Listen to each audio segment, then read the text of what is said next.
सतत साधना करते रहोगे, आपको किसी चीज का अभाव नहीं रहेगा, यहां पर भी नहीं रहेगा।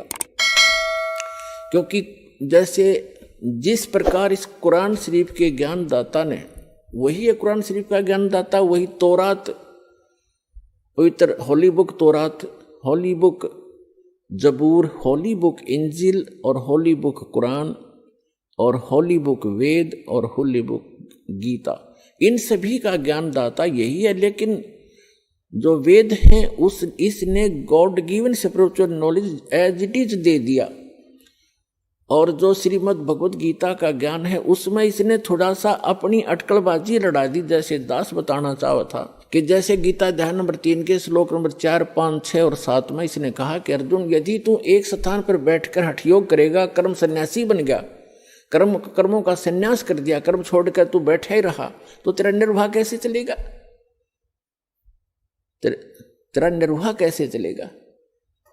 अर्थात काम भी कर और कर्म योगी बन। गीता अध्याय नंबर 8 के श्लोक 5 और 7 में इसने अपने सत्र की विधि बताई है कि अर्जुन तो युद्ध भी कर और मेरा सिमरन भी कर, यानी युद्ध से ज्यादा कठिन काम तो हो ही नहीं सकता। और उसमें भी नाम का सिमरन बताया कि अवश्य कर, तो काम करते करते सिमरन कर। ये तो है वेद ज्ञान, ये बिल्कुल सही अध्यात्म ज्ञान है। फिर इसने छठे अध्याय के अंदर 12 से लेकर और 15 श्लोक तक इसने क्या बताया है कि एकांत स्थान पर बैठ जा, एक आसन लगा, उस पर कुसा बिछा, उस पर मृगछाला बिछा, ना ज्यादा ऊंचा हो ना ज्यादा नीचा हो, नाक के अग्र भाग पर ध्यान रचा, ऐसे सिमरन का ध्यान लगा। ये इसने सिमरन, ये जो हठ योग है, ये इसकी अपने तरफ की अटकलबाजी है, ये वेद ज्ञान नहीं है।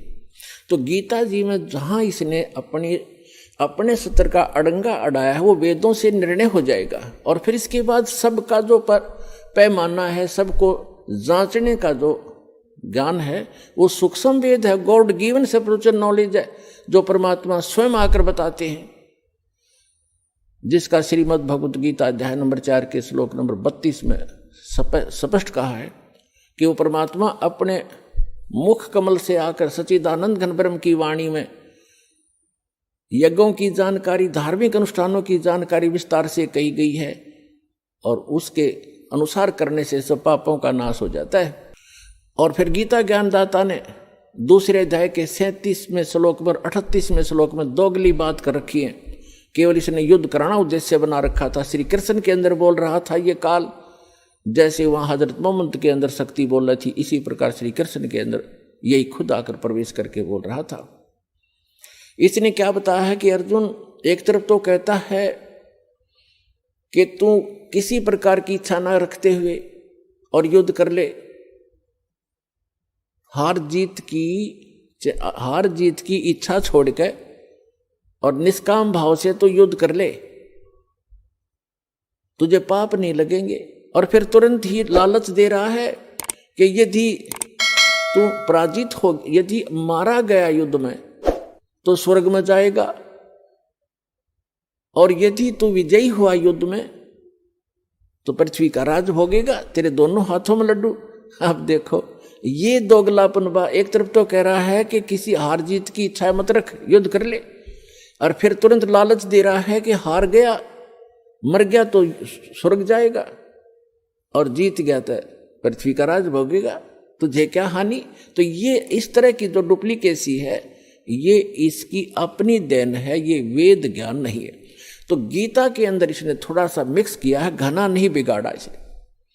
आगे फिर जैसे पवित्र जो बाइबल है उसको ओल्ड टेस्टामेंट बोलते हैं, ओल्ड टेस्टामेंट यानी पुराना नियम, वो है जबूर।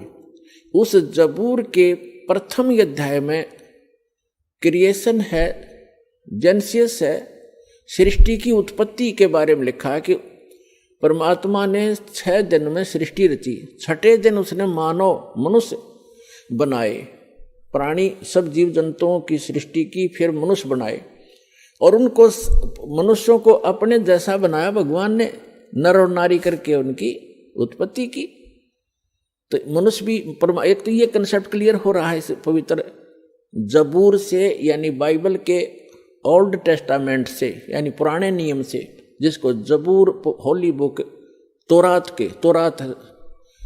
है, जबूर नहीं, तोरात के प्रथम अध्याय में, होली बुक तोरात के प्रथम अध्याय में जेनेसिस लिखा उसमें, यानी उत्पत्ति, सृष्टि की उत्पत्ति के बारे में। उसमें लिखा कि 6 दिन में सृष्टि रची भगवान ने, कैसे कैसे की। पहला दिन हुआ, फिर दूसरे दिन ये रचा, तीसरे दिन ये, चौथे दिन ये, पांचवें दिन ये, छठे दिन में सभी प्राणियों की, आकाश के पक्षी, घरेलू पक्षी, पृथ्वी पर रेंगने वाले पक्षी, पशु पक्षी, जलचर, सभी की रचना की। फिर कहा कि हम मनुष्य को बनाएंगे। परमात्मा ने अपने जैसा, अपने स्वरूप के अनुसार मनुष्य को बनाया। इसे सिद्ध हो गया कि भगवान भी मनुष्य जैसा है, हमारे ही उनिहार है, हमारा सृजनहार।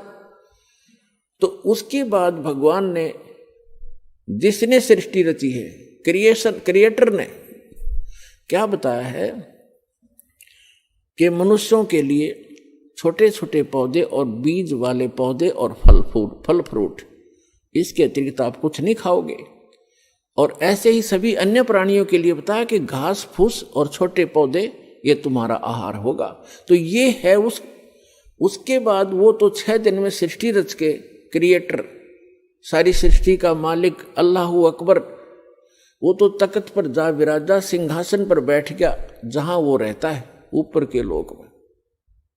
और ये ज्ञान बताया है इसी ने, जो गीता ज्ञान दाता है, वेद ज्ञान दाता है, कुरान ज्ञान दाता, उसी ने वो ज्ञान बताया है कि उस परमात्मा ने ऐसा किया।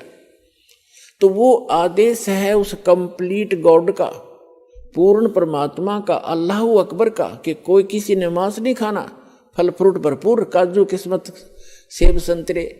अब जैसे गरीबदास जी कहते हैं कि बासमती चावल पकावे और घरत खांड टुक डार, और गरीबदास करो बंदगी ये कूड़े काम निवार।